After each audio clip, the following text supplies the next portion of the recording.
She's the author of the book Ladies by the Well, and we thought we had to have her on this afternoon, if even briefly, to learn more about her life and work, and to encourage other Jamaicans to write the emotional issues that Jamaicans in the diaspora have had to deal with have been such that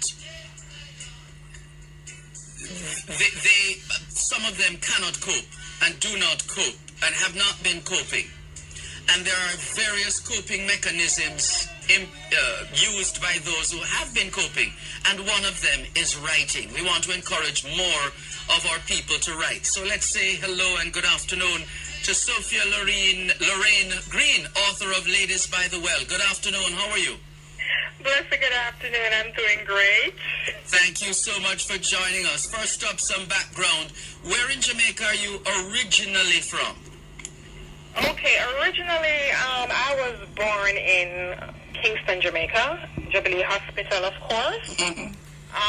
Raised sometime in Kingston and in Spanish Town, and my last stop was Portmore, St. Catherine. Kingston, Spanish Town, Portmore. Where did you go to school? I went to school at St. John's Primary School in Spanish Town. I also went to Gainstead High School in Kingston. I went to Spanish Town Secondary in Spanish Town, and my last stop was Durham Business College. I see. And what was it that prompted the move from Jamaica to the United States? Honestly, Mr. Malcolm, I had no intention of being in the States or no desire. At the time when I was living in Jamaica, I was well taken care of. I loved my life. I loved Jamaica. I embraced Jamaica. It was a vital move on my parents. They felt at the time that the road I was taking as a teenager, that was not the plight that they had for me. So it was a decision that was made basically for me. And how did you cope in those first days, weeks, months even, when you made that transition from Jamaica to the States? Mr. Malcolm, I'm telling you, leaving Jamaica and coming to a foreign country with no prior training of what to expect is something you cannot explain in words. It's something you have to experience.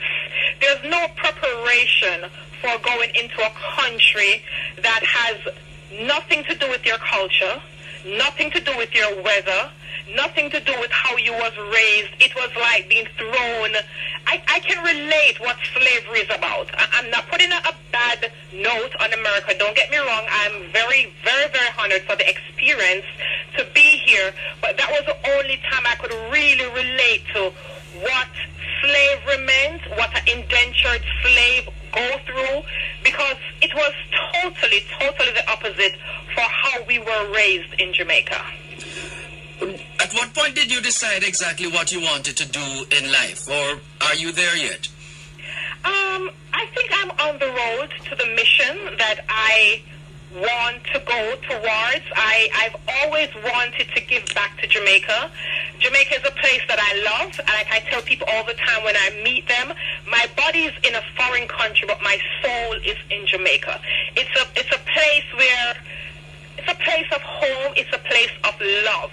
So my mission in life was always, wherever I am, whatever I have, I'm always going to be searching for resources so I can give back to Jamaica. I know I can't change what is going on in Jamaica. I don't have the power or all the resources to change what's going on in Jamaica. But I believe that if every Jamaican, look on what they can do to make a difference in Jamaica, to change one life. If every one of us that migrate and get the opportunity to accomplish the resources, whether it's internationally, whether it's academically, whether it's materialistically, if all of us give back something and try to do something for Jamaica, whether it's a child, whether it's the roads, whether it's the lights, whether it's whatever, if all of us is giving back something and is shedding some light to Jamaica. We all can make a difference.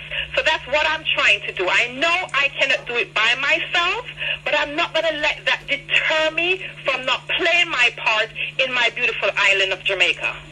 Let's come to your book now. Why did you decide to write this book, Ladies by the Well? Mr. Malcolm, Ladies by the Well is my platform of therapy. It's my way of venting. It's my way of allowing myself to free all the things that I had inside me that I needed to get out in order to stay sane in this place called America. In this wonderful, gifted country that everybody tries every single day to come here.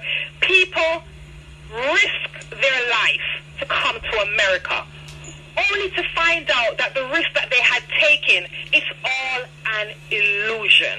An illusion, a delusion.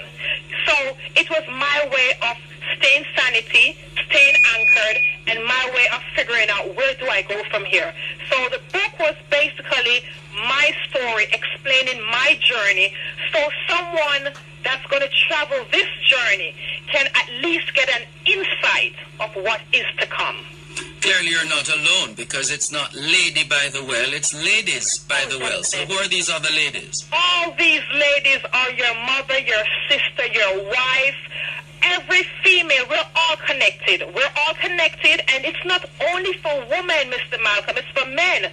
Because if you don't understand us, how can you love us? And if you don't understand us, how can you live with us? And if you don't understand us, how can you understand when you come in and we're breaking plates and we're upset about something that you have no idea what we're upset about? So Ladies by the Well is not only for females, it's for us as individuals and human beings that we have to live amongst each other so we can better coexist on this one place called Earth. And how have you structured the book to achieve your objectives? Well, my book has touched many topics in there, and one of the topics that I've touched in the book is teenage pregnancy, because I was a teenage pregnant mom.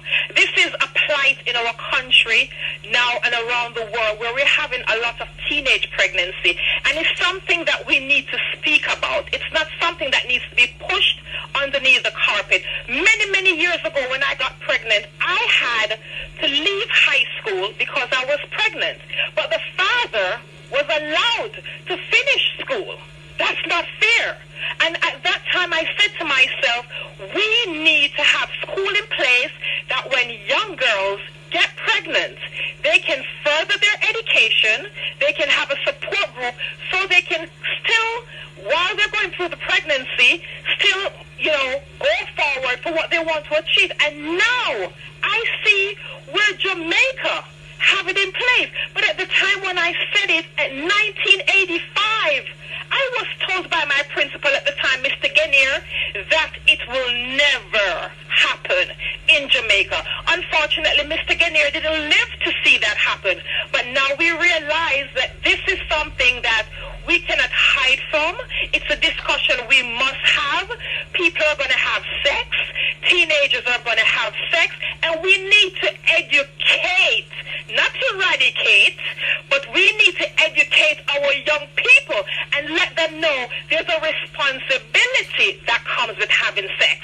And with that responsibility, if it does happen and there's consequences, we the people that's already walked that road will guide you while you have made that mistake.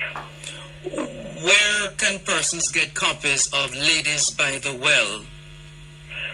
Ladies by the Well is island-wide. All 12 Sangster's bookstore, you can get your books there. You can get your book at the major international airport, Norman International Airport. It's there in books and CDs. It's also available at the craft market. You can get it online from BarnesandNoble.com, Amazon.com, RosedogBookstore.com. I'm on Instagram. I'm on Facebook. We're all over the place. We have private distributors in Jamaica where we can get the book. So it's out there. If you search and you do a little homework, the book book is available to the public. What are you hoping that those of us who read Ladies by the Well will come away with? Always hope, Mr. Malcolm. Always hope. There's people out there who feels hopeless. And it has nothing to do with age.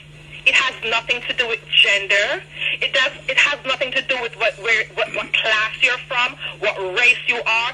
There's going to come a time, and the longer you live, there's going to come a time where you're going to need something to hold on to. So my book is to kind of inspire you and let you know that whatever you're going through today, it doesn't have to be the end of your story. Whatever you're going through today doesn't have to be the end of your story. Where are you going from here? You've written this book now. How has it been doing, and what's the next move for you, Sophia? Well, the book is holding herself. The book is holding herself. I don't check, what's going on with the funds or whatever, because that's not my mission. The book is a platform. The book is a platform for me to educate and to hold a conversation. Not the orthodox education as in the classroom with the professors and the teachers and the highly intellectual, but an education with behind the scenes, with people that want to sit down and have a normal conversation. Hi, how are you doing? What's going on with you today? Let's chit, let's chat. That's what I'm about with this book, is to hold conversations that normally parents wouldn't want to hold with their children. The school normally wouldn't want to hold in the classroom, but conversations that we as a community and a nation can be clear about, that we can have with our young people. It's been a pleasure speaking with you, Sophia. Wish we had more time, but we have gotten in so much in such a short space of time. Congratulations to you on writing this book, Ladies by the Well. We look forward to speaking with you again. Thank you so much. Have a blessed day. You too. Take care. That's Jamaican Sophia Lorraine Green, author of the book Ladies by the Well. The Hypro Rewards promotion is back. February 8 to August 31, 2016. Every time you buy a bag of Hypro Feeds or other select Hypro products, you get a chance to win your share of over $12 million.